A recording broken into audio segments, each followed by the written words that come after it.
Cricket has stopped like almost all other sports. Everyone's coming up with plans to bring themselves back first. But cricket is different, and it's like it was invented to spread a virus. We were talking about bats and gloves before it was trendy. Playing in front of no crowds? Our players have done that in first-class cricket for years. Which is lucky, as the age of cricket crowds may make it a particularly ripe target. But we certainly won't be watching cricket matches in crowds for a long time, although it would be very hard to spread the disease like a biological bomb at matches in the UAE. But there are other concerns, like the ball. We sweat on it when we don't lick it, or in special circumstances, bite it.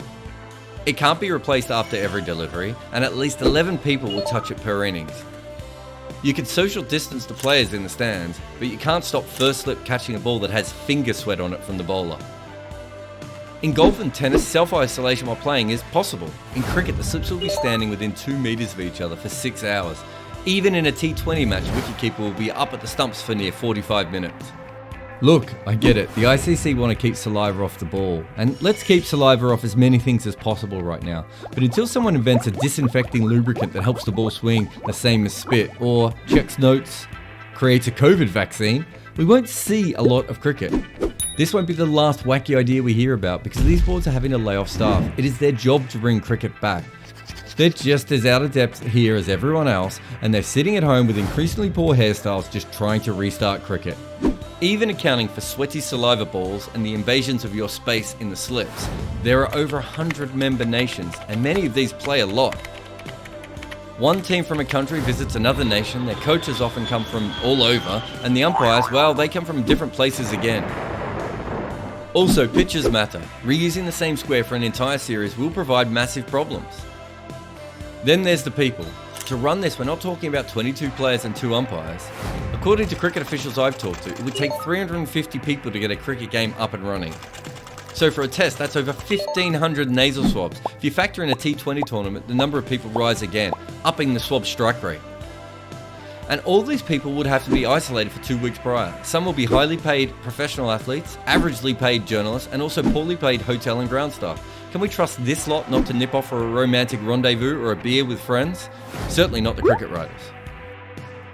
And what about insurance for all these people, especially those travelling overseas? And are there lawsuits for those who get ill in or outside the biodome because of this? Let's say someone works out how to make a biodome, but the opening batsman is hit on the hand and breaks a finger. Or, just tears a hamstring while running a single. Will they have a hospital-like facility on hand? And is that taking hospital staff away from people who need them?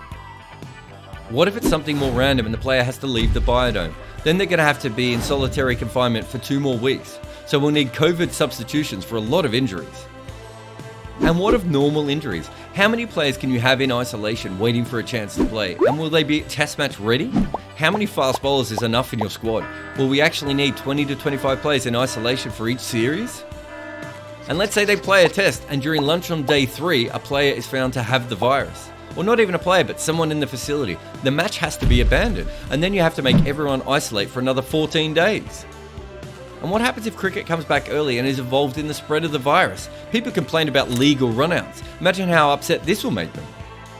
No one wants cricket back more than me. I mean, maybe they do. I don't have an accurate test for that. But it has to be safe, and there's no vaccine, so diverting any medical needs from people who need them to fit cricketers just seems crazy. Think about this in a cricket way. Trent Bridge holds more than 17,500 people. In the UK, more people have already died from this virus, and that's just confirmed deaths. I love cricket, but I don't think it's adding one more to that list. Let's keep the gloves on the hands of those who need them.